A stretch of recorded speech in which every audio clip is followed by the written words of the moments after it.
This is a new voice for a new Scotland. IndyPram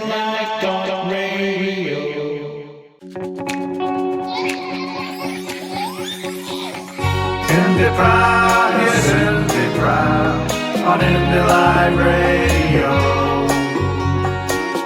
IndyPram is IndyPram on Indy Live Radio. Welcome to the IndyPram podcast on IndyLive.radio, and this week we have a special broadcast from Orkney. So I'd like to welcome guests Robert Leslie and Fiona Grahame from Orkney. A very good day to you. Hello. Hi. As an introduction for the benefit of listeners, would you like to give a wee introduction about yourselves and start with Robert? Well, in my day job, I'm an energy officer with Orkney Housing Association, so covering stuff like energy efficiency of work properties and dealing with, fuel poverty levels in Orkney, which are too high. Elsewhere in my life, I'm a community councillor in Kirtwell here, and I play for the Bike Band, which obviously in lockdown at the moment, the only thing that we're doing is practicing in our own homes, along with, Facebook Live or whatever. So no parades in the foreseeable future there. Yeah, I've been involved with the independence campaign since 2012, when this Yes Orkney was born in May 2012, and so it was just 8 years old, just short ago there. So that's a body that would be reinvigorated from any other independence campaign. And Fiona? Well, I've campaigned for Scottish independence since I was 10 years old, when my parents were involved in it, and that was back in Edinburgh. I now edit Orkney News, which is an online media format. I've been doing that for the past 3 years. It's non-political, and I'm not a member of any political party anymore either. The Yes Orkney group was very, very active up until recent times, and I'm sure as soon as a referendum or any other campaign was launched, it would be back up and running very quickly. How do you feel that an independent Scotland would benefit Orkney, and what attributes would you be looking for?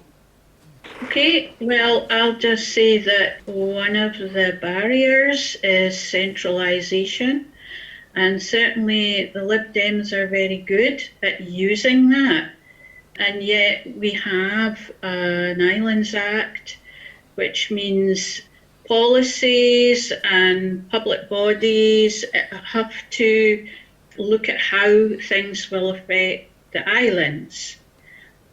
It's sort of limited in how it's used, actually. An independent Scotland, we've got a vast country, and it would really need to decentralise. That's what I want to see. I don't want everything just going into Edinburgh and it being yet a sort of mini version of Westminster. An independent Scotland would have to decentralise, and Orkney, it leads the way in renewables and so much work done. We've got 3 universities located in Orkney. All of that needs to be recognised in an independent Scotland. We are the gateway to the Nordic regions and the north.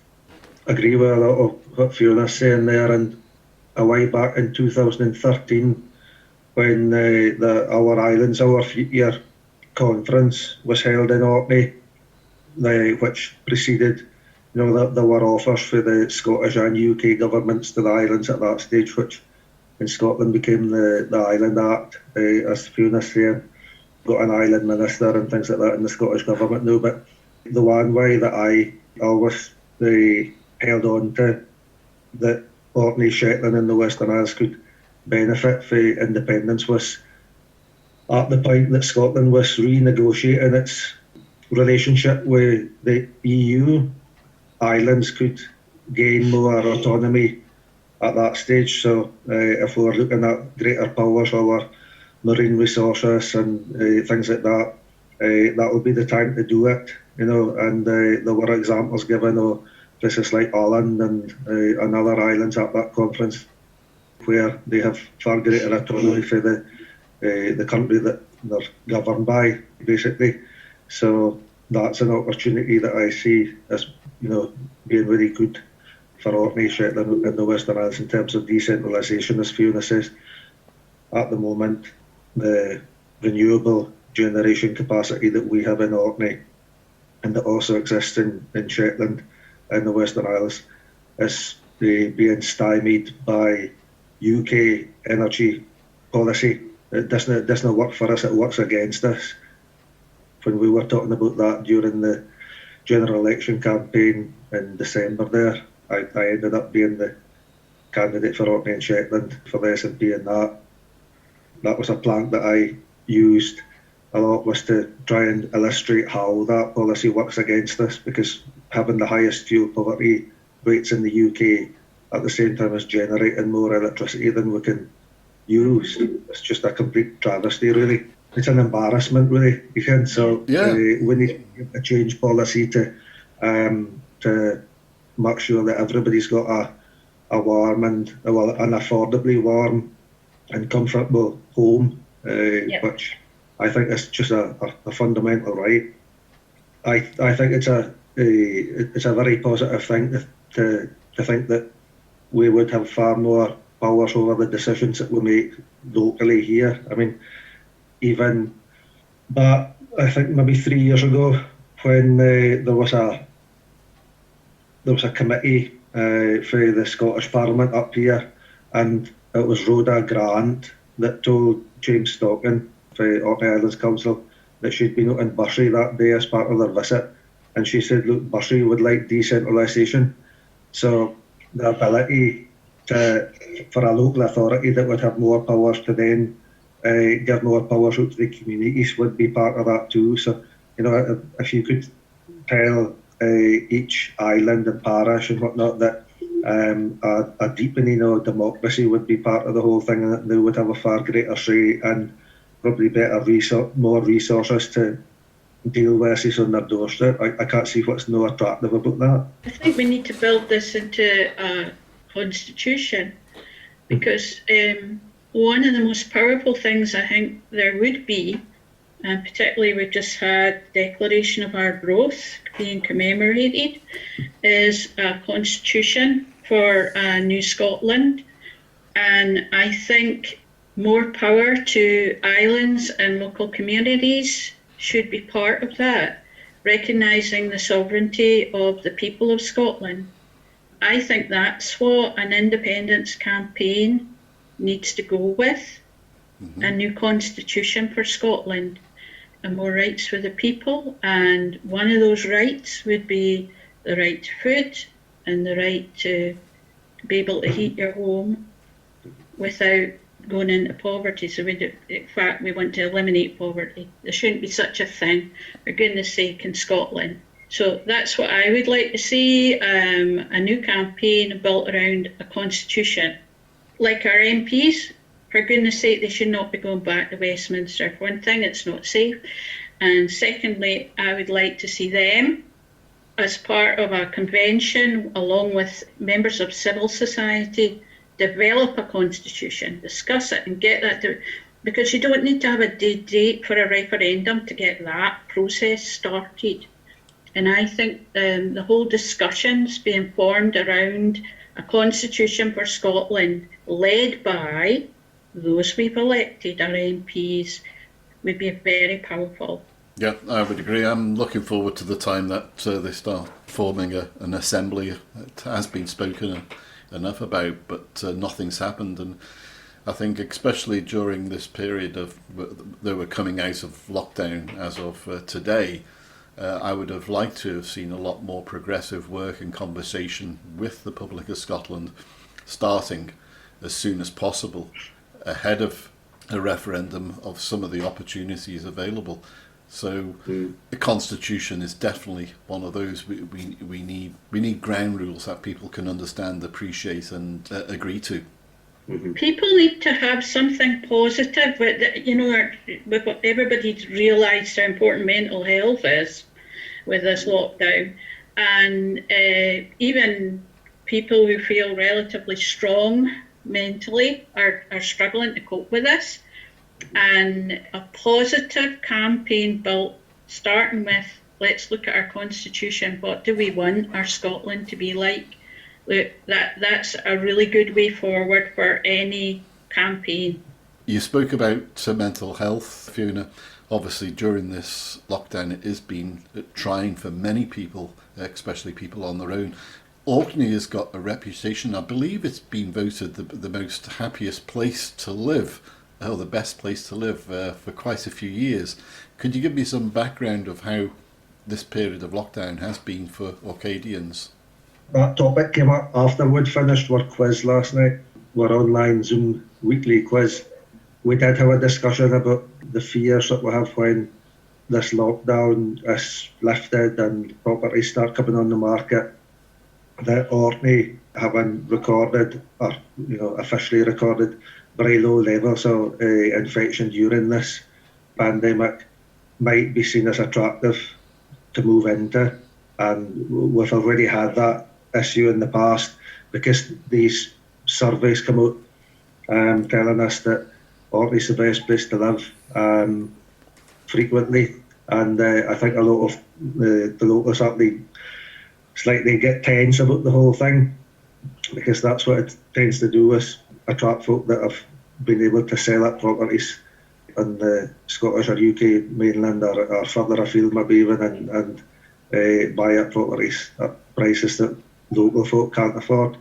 So that's an issue that we need to be aware of, is that while we're keen to attract folk in that are economically active and things like that, that we're not burdening ourselves with folk that are maybe just coming up to that. They've either retired or coming up to retirement. They come up without their families, and there's nobody there to care for them in their later stages of life. It's a definite issue here, because we've already got an ageing population. So as much as we're happy sometimes to think that we're a reasonably safe place to live, there's a balance to be found there. And as I already said, we've got very high levels of fuel poverty, and there's other issues probably around, domestic violence and things like that, that exist in other communities, that are here too. As Fiona's already said, poverty shouldn't be an issue in a place like Orkney at all. So these are underlying issues that need to be dealt with too, while we are quite happy to be seen as clean and green and safe to live in. We must be very aware that there's a number of folk in Orkney that struggle from day to day to put food on the table. Mm-hmm. Fiona, have you got something to add? Like everywhere else, we've got a food bank, and use of it has soared, and that's mainly with, before the lockdown, people in work, because Orkney also has extremely low pay. So you've got a combination of fuel poverty, low pay, a lot of seasonal work. So tourism is massive here, and of course that's gone with lockdown.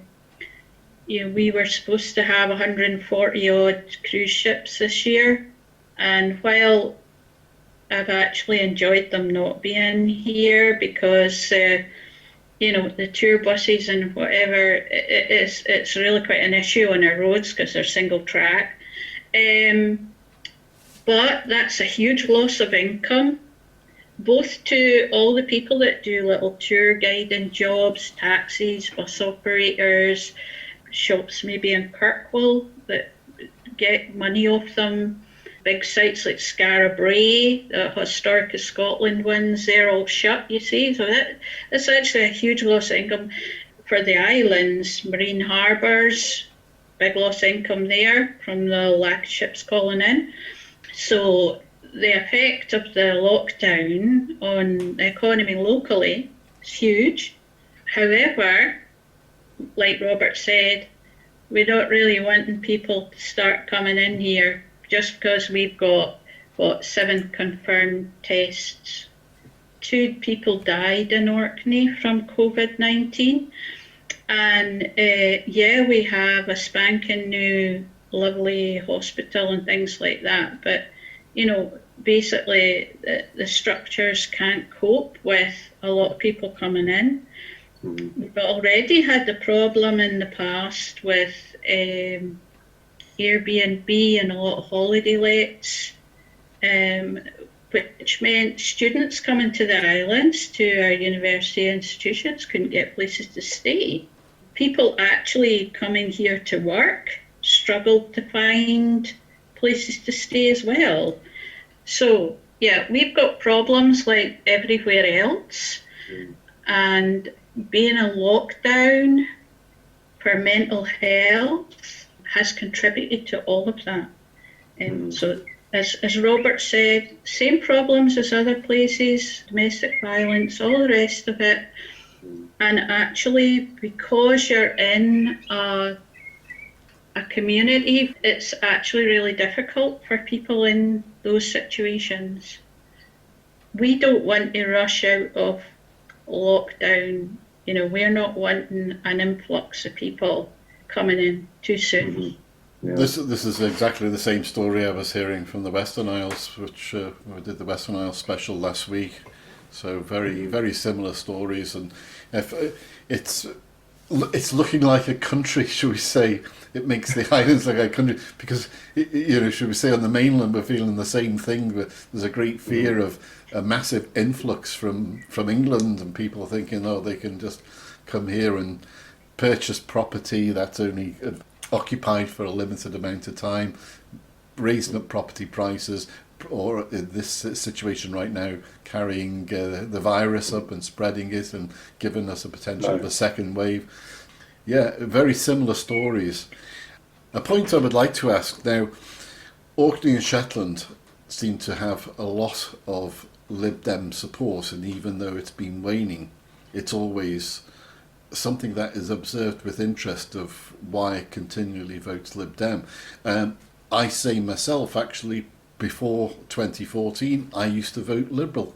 For me, it was a token vote of protest because I wasn't going to vote Tory and I wasn't going to vote Labour, having seen the policies of both. And then, obviously, I began to see through the Scottish Parliament how strong the SNP could deliver for the people of Scotland.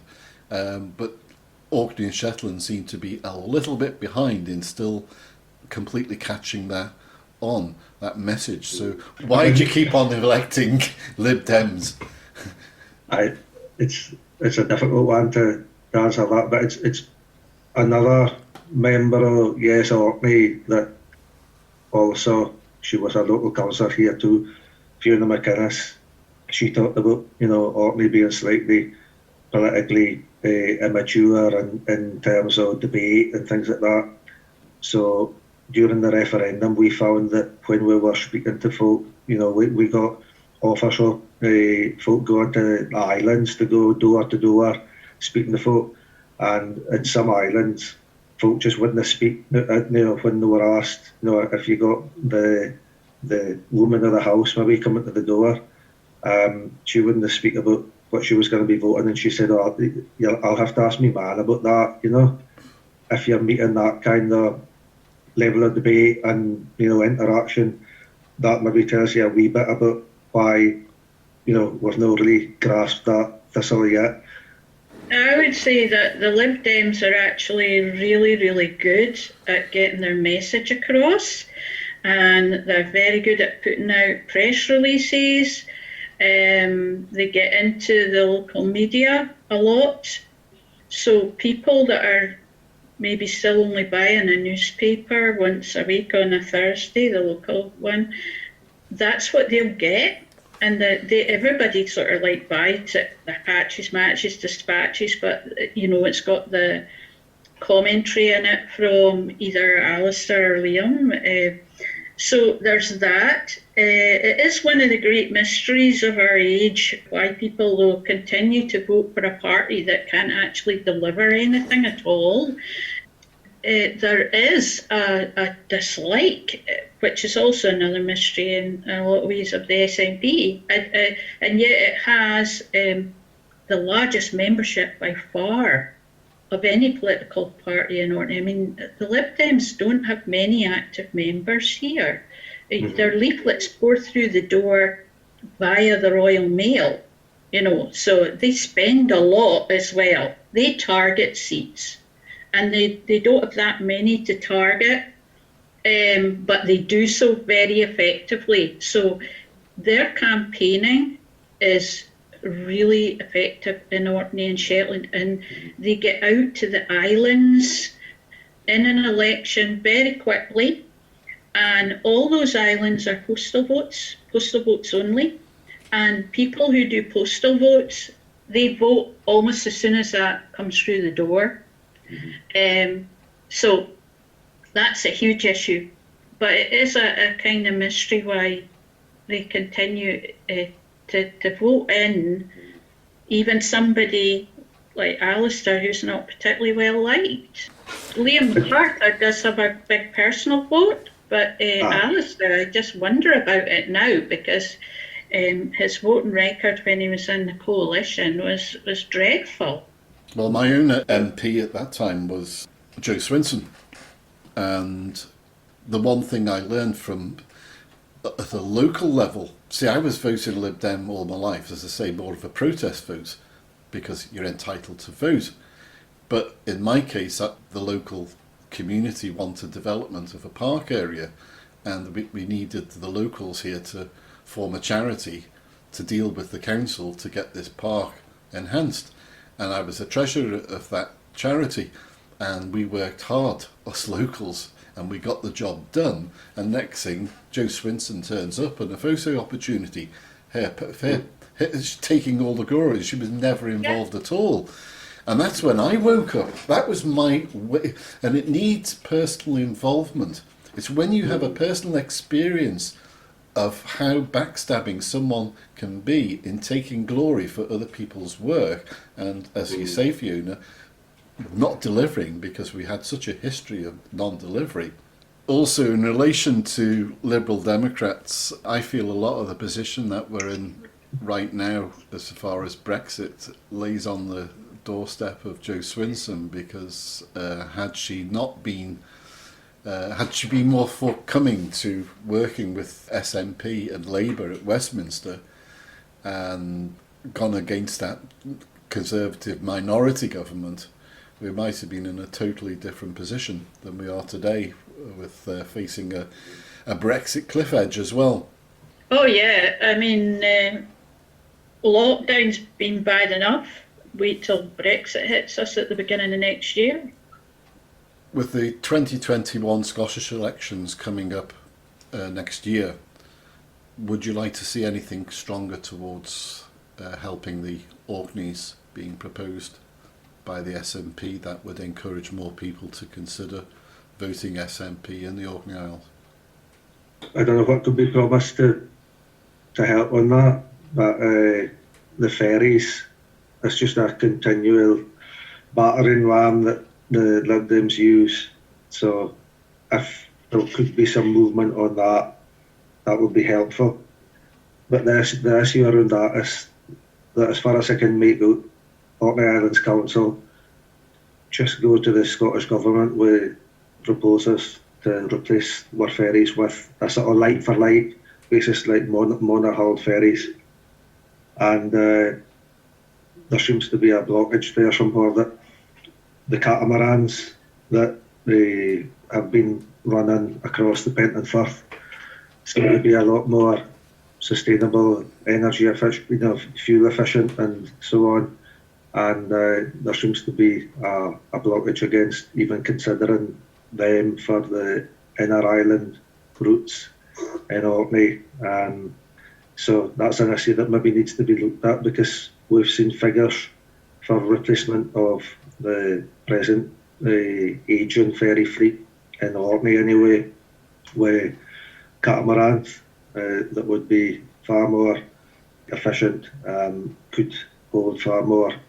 They have a bigger deck space because of the two hulls.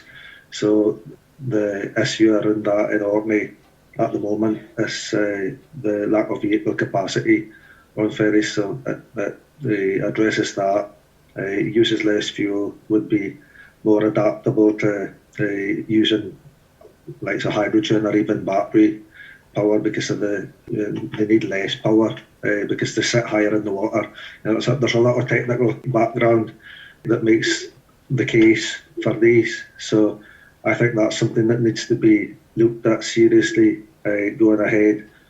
And if we can help build a case for looking at alternatives to just replacing the fleet as they are, and a financial model for that, that's maybe something that would help. But at the moment, there seem to be a lot of just within the civil service maybe and things like that in Edinburgh against that. So there's maybe a bit of work to be done on that. Fiona? Well, for one, I want to see the 2021 Holyrood election with the first issue being Scottish independence. I think it's got to come out bold and proud on that. Both any political party that stands like the SNP or the Scottish Greens that wants independence, that should be there at the forefront. For Orkney, Robert's right, particularly with the inter-island ferry fleet, it's ageing. There's no ro-ro to North Ronaldsay, so things get craned off and on. It's ridiculous. Yeah, that inter-island fleet needs replacement. So that would be work for our shipyards to build green, energy efficient, modern ferries. If we're not going to get fixed links, that is. There's another thing. But certainly that would be a huge, great campaigning issue for Orkney, because outer islands, some of them are struggling, some are doing better than others.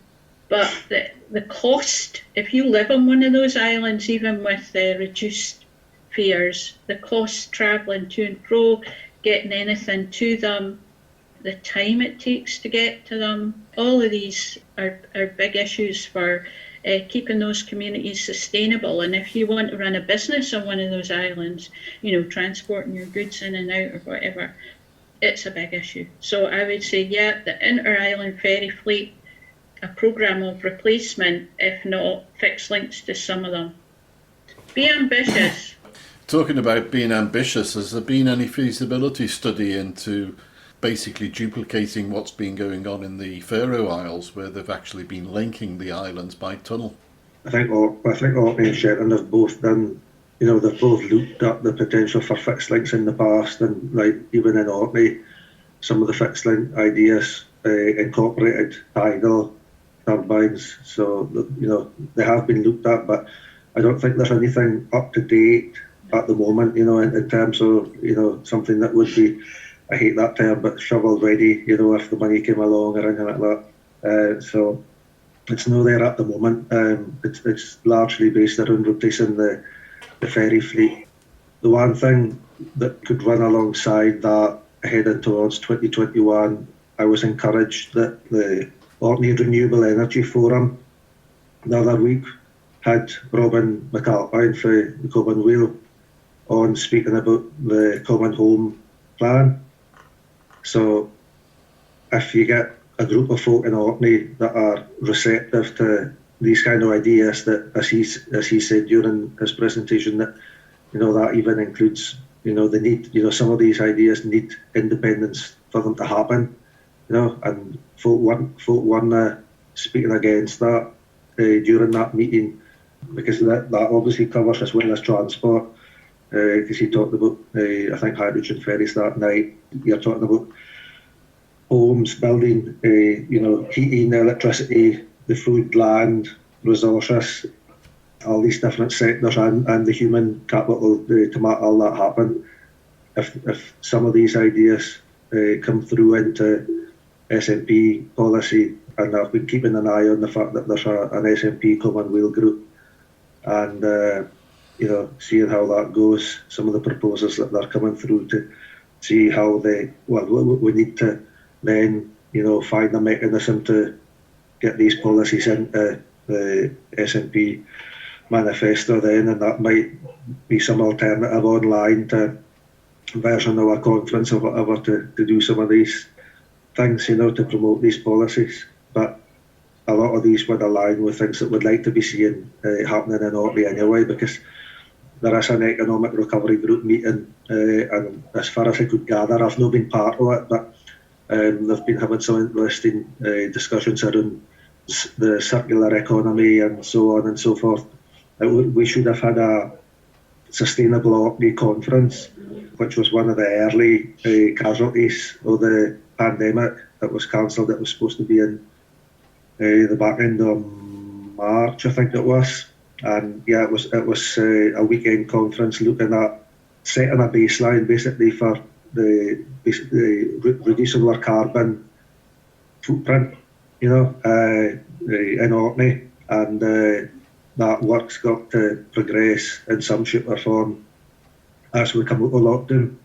And the Renewable Energy Forum are having another meeting just this coming week, looking at how we emerge out of this situation. And I guess they'll be looking at all these ideas around a Green New Deal. And when I was sitting in on a net zero week set of webinars the other week, this Build Back Better was the phrase that I kept on hearing, which was new to me, and it's pushing sustainability and green recovery up the agenda. And it seems like this is a message that people are keen to hear in the boardrooms and politically. So we even had an ex-Tory minister talking about, in terms of energy efficiency projects for domestic properties, the UK government, he was talking about having to be far more hands-on and making decisions on how that money's spent rather than just handing it over to the private sector. And when you get talk like that, for a Tory minister, they talking about a national programme basically of energy efficiency. I mean, Scotland's already ahead of the game on that because we actually fund programmes, and that was recognised that England don't have a publicly funded thing. It's all done through the energy company obligation, and that's been a bit disastrous in some areas. So all these things coming together ahead of a campaign next year would be helpful. A lot of that funding has come from the EU, and I'd bring up here farming and fishing, because at the moment we're kind of in this in-between stage. But come the 1st of January, we'll be out totally, and probably with no trade deals.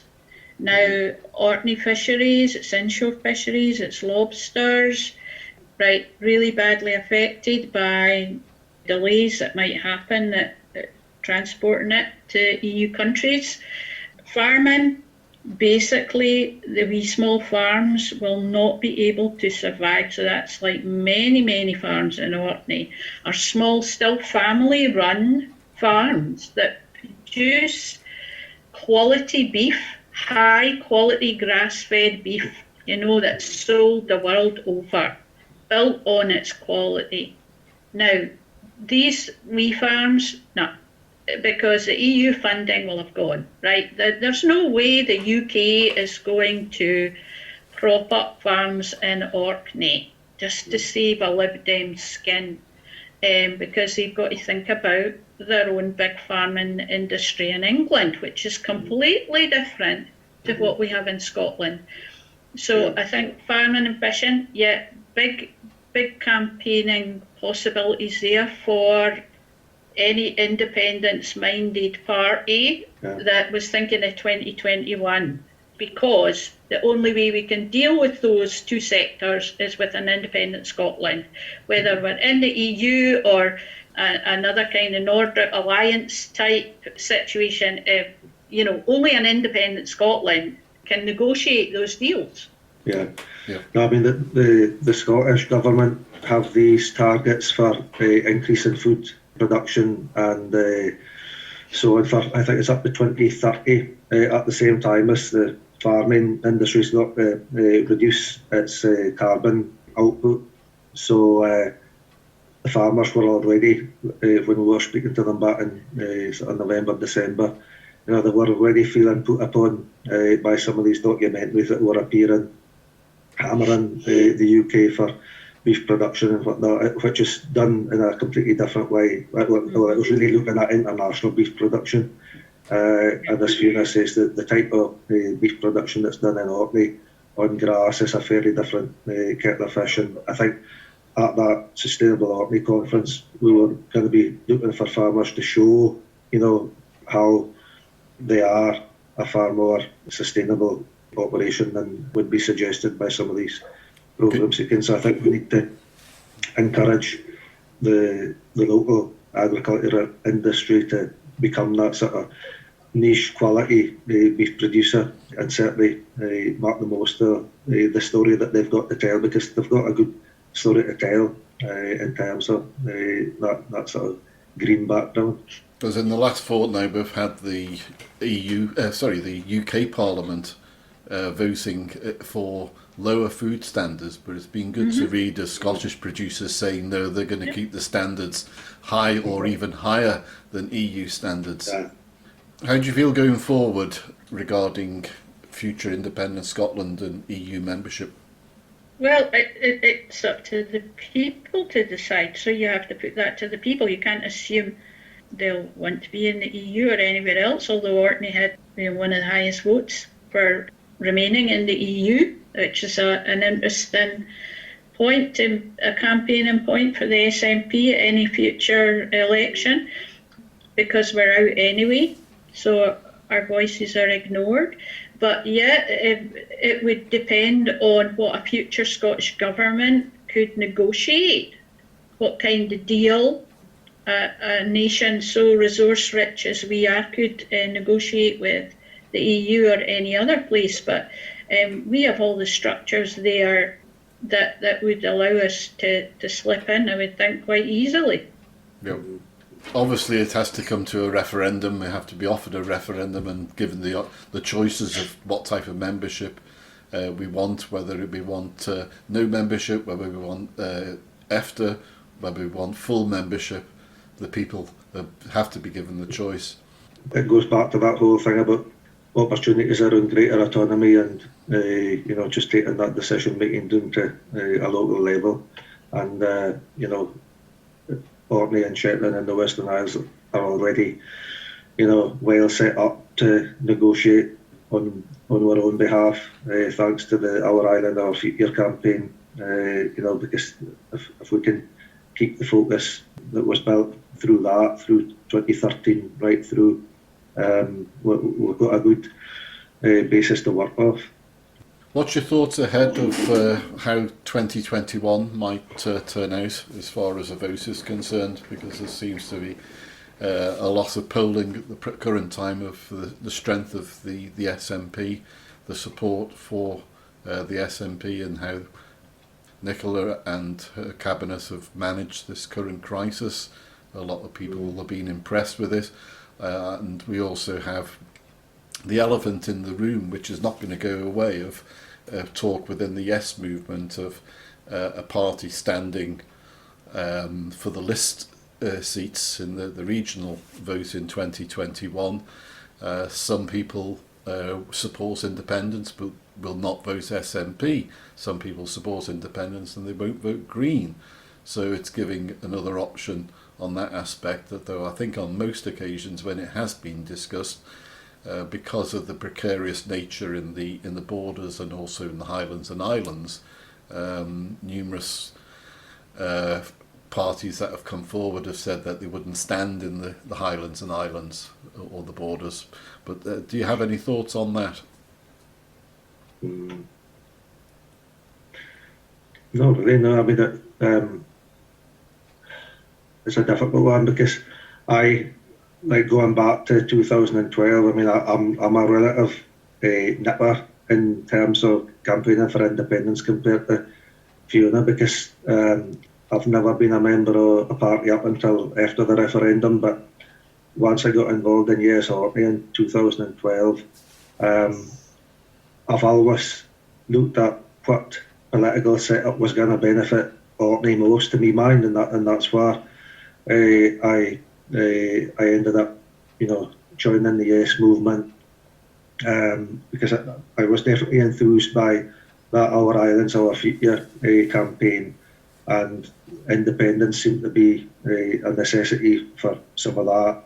And then I did join the SNP in November 2014 then, and we've gone through a period where the SNP were really, kind of, I mean, they've been described in the past as a toxic brand in Orkney and Shetland, and I think we're maybe over that hump now. That there's a far more acceptance and willingness for folk to stick their head above the parapet and say that they would support. Even in 2017, when Murray and Brett stood, I was part of the backroom campaign then, trying to get folk to back her, publicly, and people came forward more willingly in 2017 than they did in 2015, and then even more so just in December then when I stood. I just noticed exponentially almost more folk willing to say, aye, I'm voting SNP. I mean, we were deluged with folk that were willing to do a sort of wee thing saying why they were voting SNP. This time we promoted that on the Facebook page, and I think Cara and the girls, they were putting these wee things up every few hours in the days up to the vote. That would never have happened 5 years ago. I can guarantee folk would have said, "Oh well, I'll be voting for you," but I don't think I'm going to be going public on that. So there's a huge difference. So as for the need for another party, I don't know.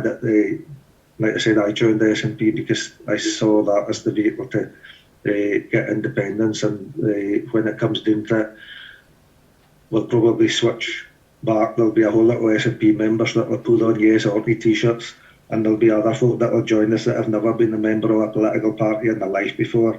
Yep. For the campaign, and there'll be more Yes Orkney t-shirts on the street than there was last time. There was a lot last time. Fiona ordered that batches and what, and I can positively say that young folk left, right, and centre that I'm speaking to at the moment in Orkney, and that my daughters that are in their 20s are speaking to, they're all for independence. It's a generational thing. I don't think you'll find many Lib Dem voters in among that group. Yeah, because I certainly find, for me, even personally myself, I find it far easier campaigning under a Yes banner than I do under an SNP banner. We have both we have both stalls, and if you we have a wall that we can't seem to break sometimes on an SNP stall, but we can under a Yes when you say, well, you're not party affiliated. And I was the same as yourself. Well, probably slightly a month early I joined the SNP just after the no vote in 2014, and have fought hard since then in any direction I can. Simply for me, it was I couldn't believe that Scots could be gullible enough to believe English lies and promises. Yeah. I mean, even in the last few days, we've been getting, members of the family have been getting messages from folk that were definite no voters before. They were all for the union, whether they were Labour or Lib Dem or whatever. I knew they're saying, you were right. Basically, independence now. I can remember a story from your Orkney actually, just after the no vote, and it was I think it was a farmer who'd posted, and he did a postal vote, and he'd sent it in about 3 weeks before the vote, and of course before the election, so before the referendum date, the vow came out, And then immediately after the referendum, when the English vote for English laws was the first thing on David Cameron's mind, he turned around in the media and said, if I'd known what the UK government was going to do, I would never have voted no. It would definitely be there. And so many people are in that position. Yeah. Hopefully they can be wiser next time round.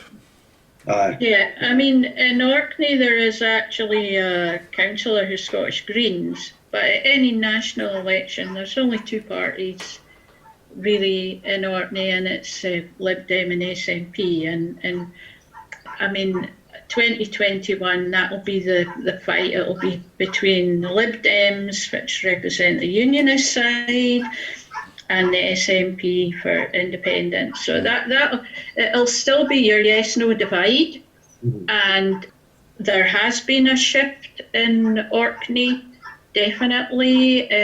I've seen that myself, and people are thinking about the implications of Brexit hitting them, and they've seen this Tory government who's now got a majority, so it can do whatever it likes, introducing things like the rape clause. Alston's report last year on poverty, that was damning. So we've got all these things happening. We're in a different scenario than we were in 2014. So I'm very positive about the direction things are heading. But people do need focus for that. So we do need to move on it. Now is the time. We can't keep delaying that. Yeah. Could I ask one question about influx of activists? How does it go down on the islands where you suddenly have an influx of activists from other areas to support an election? Would you prefer that island, when you talk about the islands of Orkney already having a substantial number of activists, what sort of impression does it give when you have maybe an influx of activists from other areas coming and knocking doors? Would that go down against the grain, shall we say, to potential voters, that they would rather speak to locals rather than speak to someone who's flown in from somewhere else in Scotland? What's your impression on that? Because the reason I'm asking is basically there was a massive influx for the by-election up in Shetland last year, and I wasn't particularly convinced that the impression of having a mass influx of activists just appearing because this is an important by-election was actually welcomed. What's your thoughts on that? I think you're always better with local people, even on our other islands. If you can get, Robert's been a candidate, he knows, so going round those doors with people who live there, because they know the issues, and every island is different. But it is that, your neighbour talking to you thing, and that's far more effective than a person that's faces unfamiliar. Yeah, that's what I thought. That's why I was asking the question, because I think it's relevant going forward that has to be borne in mind, that sometimes support is fantastic. It's great that people are willing to do that, but it's local voices that matter because they know local issues. Yeah, I mean we were very clear when we went up to, I went up to Shetland. There was a very different picture for the general election campaign. It was winter and it was a short campaign, etc. It was a more localised effort, and the same in Orkney. We've never had an influx of folk. I mean, I was very happy to have Christian Allard visit for a day when I was campaigning. And that was really nice to be able to take him round doors and speak to folk, because he's obviously had a great authority on the fishing sector, and a very affable guy. But all our folk were local, and they did a great effort given the lack of daylight at that time of year. And I think if we get a May election campaign and get out on the streets. With local faces, that's definitely the way to go. And as Fiona says, we've got a lot of numbers in Orkney now, like the SNP branch grew from double figures up to over 200. I think it's sitting just over 200 at the moment, so if we can get even 10% of that folk out and about, that's a great help. And next week's branch meeting, I just saw the email notification for that, and they're encouraging folk obviously for the islands to dial in because it's a Zoom meeting, and this is great to have. If there's anything good that's coming out of this present situation, it's the connectivity that's growing up across Scotland within Orkney and so on, that allows you to speak to folk fairly immediately and very clearly. And if we continue to use technology like that, it can only be good stuff. Well, it certainly helped for myself, and it's helped for everybody at Indie Live Radio. Well, Robert and Fiona, I would really like to say thank you, a sincere thank you on behalf of Indie Live Radio for your participation, and great to hear the points of view from those from the Orkney Islands, and certainly look forward to hearing a lot more in the future. So thank you very much indeed for your contribution. Thank you. Well, thanks very much. Cheers. IndyPram, yes, IndyPram on Indie Live Radio. IndyPram, yes, IndyPram on